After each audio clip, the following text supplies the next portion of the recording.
Hi Vera, this is Baba. I have a Frances book for you, A Baby Sister for Frances by Russell Hoban. It was a quiet evening. Father was reading his newspaper. Mother was feeding baby Gloria. Frances was sitting under the sink. She was singing a little song. Plinkety, plinkety, plinkety, plink. Here is the dish rag that's under the sink. Here are the buckets and brushes and me. Plinkety, plinkety, plee. She stopped the song and listened. Nobody said anything. Frances went into her room and took some gravel out of her drawer. She put the gravel into a coffee can, and she marched into the living room, rattling the can and singing, "Here we go, marching, rattly-bank. Please don't do that," said Father. So Frances stopped. She went back under the sink. Mother came in carrying Gloria. "Why are you sitting under the sink?" "It's cozy," said Frances. "Would you like to help me put Gloria to bed?" said Mother. "How much allowance does Gloria get?" said Frances. "Oh, only big girls like you get allowances," said Father. "May I have a penny with my nickel now that I'm a big sister?" said Frances. "Yes," said Father. "Now you will get 6 cents a week." "Thank you," said Frances. "I know a girl who gets 17 cents. She gets 3 nickels and 2 pennies. "Well," said Father, "it's time for bed." Father picked Frances up and gave her a piggyback ride to bed. Mother and Father tucked Frances in and kissed her goodnight. "I need my tiny special blanket," said Frances. Mother gave her the special blanket. "And I need my tricycle and my sled and both teddy bears and my alligator doll," said Frances. Father brought in the tricycle and the sled and both teddy bears and the alligator doll.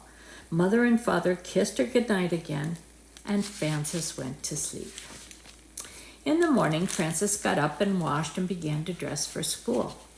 "Is my blue dress ready for me to wear?" said Frances. "Oh dear," said Mother. "I was so busy with Gloria that I did not have time to iron it, so you'll have to wear the yellow one." Mother buttoned Frances up the back, and then she brushed her hair and put a new ribbon in it and put her breakfast on the table. "Why did you put sliced bananas on the oatmeal?" said Frances. "Did you forget that I like raisins?" "No, I did not forget," said Mother, "but you finished up the raisins yesterday, and I've not been out shopping yet." "Well," said Frances, "things are not very good around here anymore. No clothes to wear, no raisins for the oatmeal. I think maybe I'll run away." "Finish your breakfast first," said Mother. "What time will dinner be tonight?" said Frances. 6:30, said Mother. "Then I will have time to run away after dinner," said Frances, and she kissed her mother goodbye and went to school. After dinner that evening, Frances packed her little knapsack very carefully. She put in her tiny special blanket and her alligator doll. She took all of the nickels and pennies out of her bank for travel money, and she took her good luck coin for good luck. And then she took a box of prunes from the kitchen and 5 chocolate sandwich cookies. "Well," said Frances, "it's time to say goodbye. I'm on my way. Goodbye." "Where are you running away to?" said Father. "Oh, I think that under the dining room table is the best place," said Frances. "It's cozy and the kitchen is near if I run out of cookies."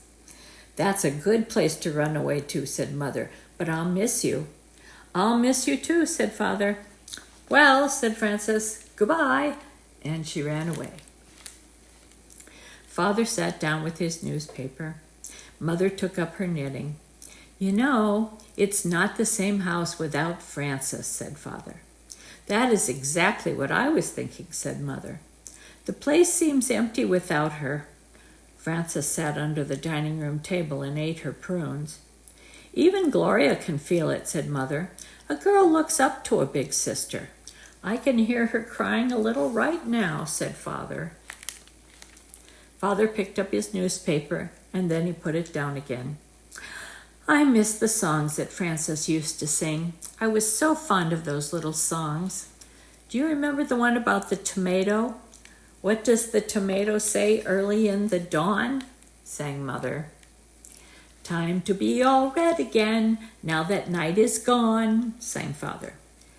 Yes, he said, that is a good one. But my favorite has always been, when the wasps and the bumblebees have a party, nobody comes that can't buzz. Well, said Mother, we shall just have to get used to a quiet house now. Frances ate 3 sandwich cookies and put the other 2 aside for later. She began to sing.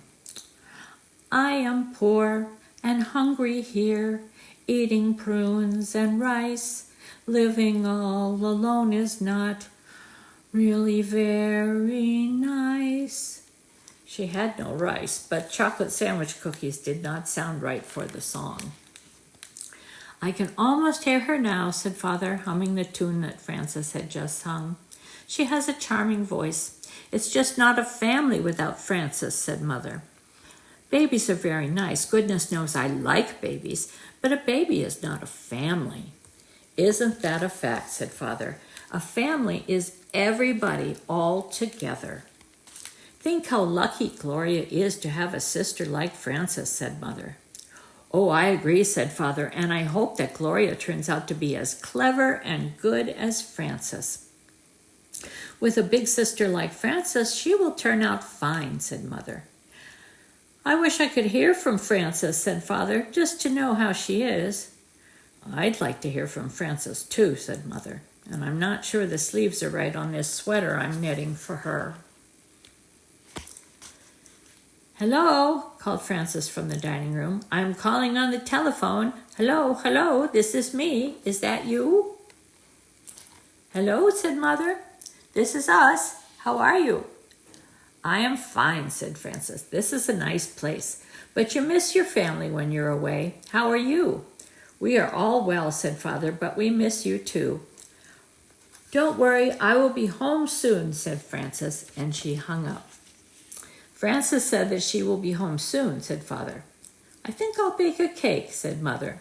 Frances put on her knapsack and sang a little traveling song.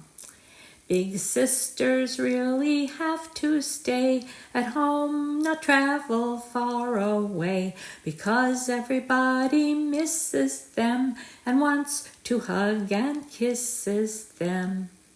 I'm not sure about that last rhyme, said Frances as she arrived in the living room. That's a good enough rhyme, said Father. I like it fine, said Mother, and they both hugged and kissed her. What kind of cake are you baking? Said Frances. Chocolate, said Mother. It's too bad that Gloria's too little to have some, said Frances, but when she's a big girl like me, she can have chocolate cake too. Oh, yes, said Mother, you may be sure that there will always be plenty of chocolate cake around here.